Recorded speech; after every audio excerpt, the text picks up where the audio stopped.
All right. Okay, so here we go. So now that I went ahead and hit up some hashtags and let everybody know that I was talking about Black Panther. Now let's get into the actual review. Like I said, this was an incredible movie.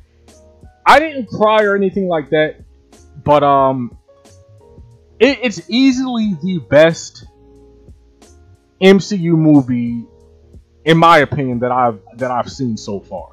And I like a lot of the MCU movies. I like Thor Ragnarok. I liked Civil War, Captain America Civil War. I liked Captain America the Winter Soldier. I liked Iron Man 2. I liked Doctor Strange. I liked Ant-Man. I liked most of the MCU movies. But Black Panther, for me, it touched my soul. Like, and this is how a lot of people feel about this movie. The acting was top notch. None of the actors gave a bad performance. Chadwick Boseman was incredible as T'Challa, but I don't think anybody expected anything different because we already know he's a great actor, and we've already seen him in Captain America: Civil War, so we already kind of knew what we were going to get from him. So I think because of that, and this is the first time we're seeing some of the other actors and actresses.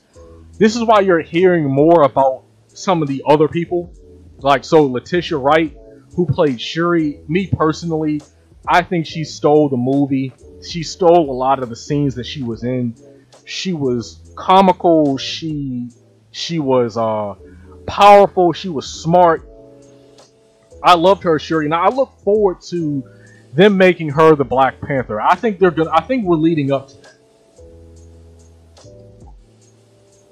I don't think it's going to be Black Panther 2, but it wouldn't surprise me if by the time we get to Black Panther 3, it wouldn't surprise me if she's the Black Panther, and then we might see Chadwick, because I don't think they're going to not have Chadwick Boseman in the movie. I think what they'll do is they'll have Shuri sitting on the throne, and they'll have Chadwick Boseman somewhere else in the world, maybe in the United States or somewhere else, doing something maybe with the Avengers or some other group of Wakandans.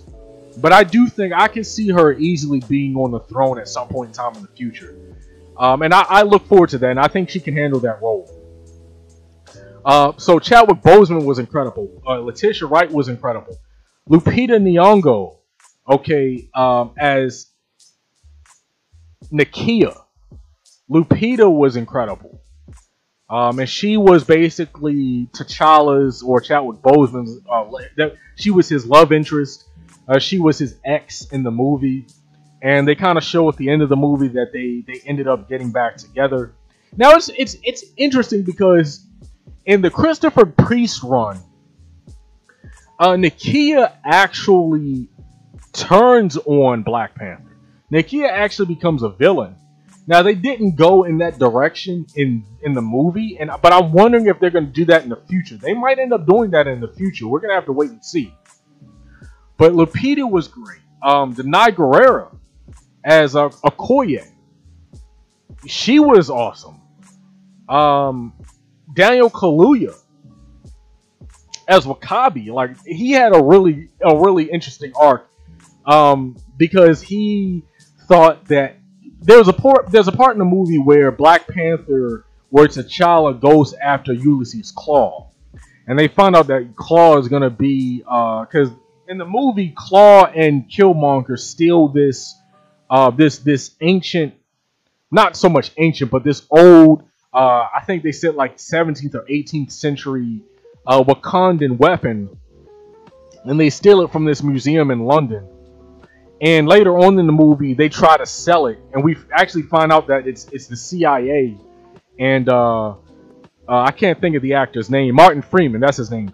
It's Martin Freeman's character who's buying it from Claw, and they don't really explain why they're doing that, but you know, we see Chadwick Boseman attempting to prevent that from happening, but in Wakabi, Daniel Kaluuya's character expects him to be successful in that, and we actually, after they failed to actually apprehend Claw, or actually no, they do apprehend him, but he escapes. Killmonger breaks him out of prison. They actually show this in the trailers. or not prison, but in the little, the little interrogation room that they had set up. So Daniel Kaluuya, you can kind of tell that, Wakabi is his character's name. You can tell that there's some tension between him and T'Challa. And so there's a part in the movie where Killmonger actually takes the throne. Then I'm gonna get to Michael B. Jordan in a second. I'm gonna get to how his character in a second. I'm gonna get to him next. But there's a part where he actually assumes the throne and he dethrones T'Challa because he beats him in combat, and he wants to use Wakanda's technology to basically start insurrections around the world. And they kind of allude to this, but obviously he's talking about insurrections among black people. He wants to use Wakandan weapons to arm black people around the world to basically overthrow governments. Real crazy. So, well, let me not say that, because a lot of people are on Team Killmonger, but I'll get to that in a second too. But so Daniel Kaluuya, we see his character Wakabi actually, agreeing with Killmonger, and at the end of the movie, there's a big battle scene, and he actually turns on the Wakandans in the Dora Milaje. So, his character was really interesting. He was in more of the movie than I expected him to be. But let's talk about Michael B. Jordan now. Michael B. Jordan is my favorite villain in the MCU. And I'm not the only one saying that. A lot of people are saying that. A lot of people are talking about how first of all, the reason why he's such a good villain and what separates him from so many Marvel villains is that he actually has a strong character arc. In so many of these Marvel movies, the reason why so many of these villains are not viewed favorably by the public is because so many of them don't really have character arcs like that. We kind of just see them doing evil things and doing bad things, and we don't really properly understand their motivations. And you can kind of see where some directors try to do this better than others. But in so many cases, it just really falls flat. Yeah, it really falls flat. And like even with Thor Ragnarok, I like the actress that played Hela, but we never really know why she's really doing what she's doing, other than she's the goddess of death, and that's why. And Odin did something, messed up to her in the past. It was something shady to her in the past. He locked her away in some sort of realm where she couldn't escape or something like that. And, I guess she was mad about that. And so now she wants to destroy all of Asgard, but that makes no sense. And even with Surtur, another villain in Thor Ragnarok, he's just some evil fire demon. He has no real motivations. And he's only in like 2 scenes in the movie anyway. Like, and that's just one example. And you look at Doctor Strange, and the villain in Doctor Strange, I can't think of his name because he's honestly very forgettable. We don't really know why he's doing what he's doing. We just know he's an evil magician, an evil warlock who just stole some page from a spell book, and he wants to bring in Dormammu. He wants to bring in this evil, cosmic being, and he wants this evil cosmic being to take over the world. We don't really know why. He's just doing it. And that's in so many of these MCU movies. And it's refreshing to see a movie where the villain has like a point. Like and they kind of do this in Captain America Civil War with Baron Zemo. I kind of understood Baron Zemo's motivations because his family died in Age of Ultron. His family got killed in Age of Ultron, and he blamed the Avengers for it. So you kind of understand his motivations. Captain America Civil War was so large. It had such a large cast, and there was so much going on that they really couldn't focus on him like that. All we knew was that he was bitter because of what happened in Age of Ultron. That's really it. That's the only real motivation that he had. So yeah, Michael B. Jordan was incredible. I just, and like I said, he in the movie, his character challenges T'Challa to a duel, because in the movie, if you want to rule the country, you can challenge the Black Panther to a fight, and if you beat the Black Panther, if you defeat him, basically if you kill him, you can rule the country. And at the beginning of the movie, when Black Panther is going to his trials to become king, we see M'Baku, who I'm about to talk about in a second, played by Winston Duke. We see M'Baku challenge Black Panther, and he fails. And then you kind of know, you kind of can, and I'm going to get to this when I talk about some of the downsides of the movie, because some parts of the movie were slightly predictable. Because you could kind of tell when Michael B. Jordan, when Killmonger challenges Black Panther, you can kind of tell, okay, yeah, he's about to beat him. And you can kind of tell that they're setting up a redemption story where Killmonger is going to take over and Black Panther is going to have to reclaim the throne in some sort of epic battle at the end of the movie. And that's kind of what happens. And I kind of saw that coming. But now let's talk about Winston Duke. Well, first, let's talk about Angela Bassett and Forest Whitaker. Both of them played. Angela Bassett played Ramonda, who was supposed to be T'Challa's mother, adopted, or I don't think Ramonda is his biological mother, but I think his father they don't really explain this in the movie, but I think his father remarried. T'Chaka remarried after Black Panther or T'Challa's biological mother dies. And Ramonda is basically like his mother now. So she wasn't in much of the movie though, but in the parts of the movie that she was in, she played a very good. She executed very well. And then Forest Whitaker plays Zuri, and Zuri, he does die in the movie, and I was kind of surprised by that. But I think they did that to show how deadly Killmonger was. If your name is Killmonger, they have to show him killing somebody. And so Forest Whitaker ends up dying in the movie. So that was kind of sad. That was kind of upsetting. But he played his role in the movie, and he was very effective in the movie as well. But yeah, let me go back to Winston Duke. He played M'Baku. And I really liked his character. His character was funny. He wasn't in much of the movie. He was mainly in about 3 scenes. He was in early on in the movie in Act 1 when he challenges and fails to defeat the Black Panther. Then he's in, I'd say, like the second half of the second act, when we found out that it's actually him. It's actually him and his cult, his tribe, that comes across Black Panther's body, and it's actually M'Baku who actually is responsible for keeping T'Challa alive. So it kind of shows you that he's not really a villain, even though he challenged the Black Panther for the throne at the beginning of the movie. He's not really a villain. And then he was at the end of the movie. He comes back and he actually helps the Black Panther and the Dora Milaje overthrow Killmonger. So let me talk about the visuals for a second. This movie was beautiful. I saw it in 3D. Everybody should see it in 3D. I wouldn't say you necessarily need to, but it definitely looks better in 3D. It definitely does, and I'm really glad I decided to go in that direction with the movie. So yeah, it was visually stunning.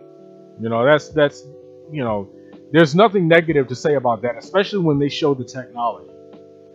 The story was very good. I mean, like, certain aspects of the story were somewhat predictable, but I really liked the world building.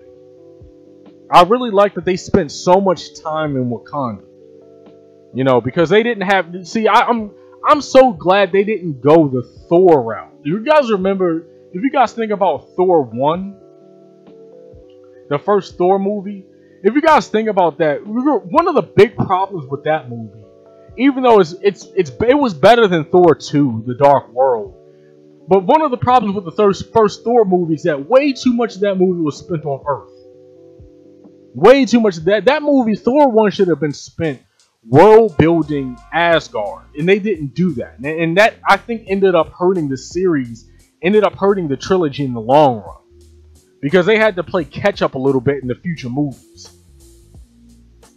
But they didn't do that with this. They spent a lot of time in Wakanda. We got to see different regions in Wakanda. We got to see, M'Baku's region. We got to see what they call the borderlands, where Wakabi was sort of the head of the borderlands. The borderlands are basically the area where it looks like, because they have this whole thing where they pretend to be a third world country, and that's another thing. Martin Freeman's character, he plays a CIA agent, he kept referring to Wakanda as a third world nation, and they put that in there intentionally to show how, to show how people look at Africa and how people slight Africa and how Africa has a lot more to offer than people realize. And I think they threw that in there. They kept referring to Africa as a third world, or they kept referring to Wakanda as a third world nation.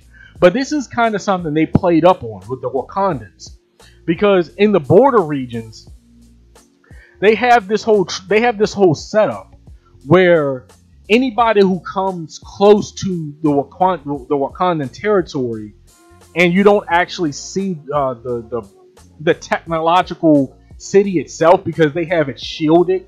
They have this whole, it's almost like augmented reality. It's like fake mountains. It's like this fake mountain thing that they have set up. But they have a border region around that area where it actually does look like underdeveloped. It looks underdeveloped, and it looks like there's not a lot going on there. And this is done intentionally to fool outsiders, basically, to fool the colonizers. And so they did world building like that. So we see the border region, we see M'Baku's region, we see the technology region, that they have this whole underground area that's super advanced, and that's where Shuri works, and she's like Iron Man. She's the Iron Man, or the Tony Stark of Wakanda, right? And she has her whole setup. She's easily has to be one of the smartest people in the MCU. Probably easily next to Iron Man or Tony Stark himself. So I like the world building, and I like the character development. I like how much time they spent on that. So the story was excellent. I love the story. Now let's talk about what it means culturally. Like, really, why so many people have gravitated towards this movie. Black Panther is more than just a film. And it's, a lot of people have been comparing it to Wonder Woman. In all honesty, I think it's even bigger, a bigger cultural statement than Wonder Woman even. Because even though, yes, we haven't really seen too many comic book movies with female leads. I think, like, outside of Wonder Woman, the only one I can think of is that horrible movie Elektra that came out like 2004 or something like that. So I understand why Wonder Woman, why so many people gravitated towards that. But with Black Panther, like, there's such a strong political statement being made with this movie. And there are a lot of themes. You have the whole Martin Luther King, Malcolm X thing going on. You have the whole radical message in the movie that's echoed through Killmonger. That's why so many people have watched this movie and they say, you know what? I kind of agree with Killmonger. I'm kind of on Team Killmonger. Now, I don't know where I fall on that discussion. I don't know if I'm so much Team Killmonger or Team Black Panther, because I don't agree with Killmonger's tactics, because he was prepared to destroy Wakanda, because that's ultimately what would have happened if he would have been allowed to go through with his plans. He would have torn Wakanda apart. Okay, and you could have imagined him like jailing people who disagree. He would have become a dictator, basically. That's what they were setting up. So I'm not really necessarily Team Killmonger, but I understand where he was coming from. I understand why he was pissed off.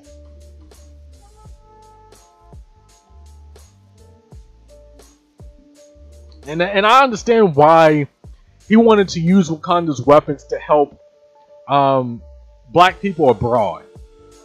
But his methods of doing that were completely off whack, completely out of whack.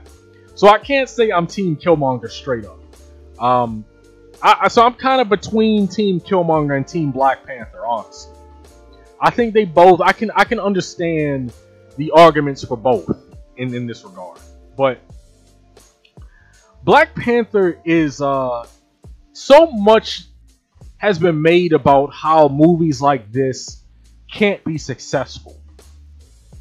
Okay, so much has been made about how movies or superhero movies with all black cast won't do well internationally. There's been a lot of fuss made about that, and this movie is going to completely disprove a lot of that stuff.